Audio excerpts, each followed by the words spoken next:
Christina, the president of Elephants for Empathy. Here at Elephants for Empathy, we believe that small actions lead to big changes. We strive to give people affected from poverty the care they need.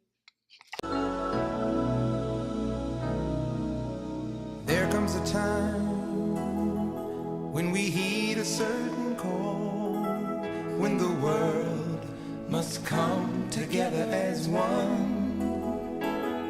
There are people dying. Oh, when it's time to lend a hand to life, the greatest gift of all. We can't go on pretending day by day that someone somewhere will soon make a change. We all a part of God's great big family, and the truth, you know, love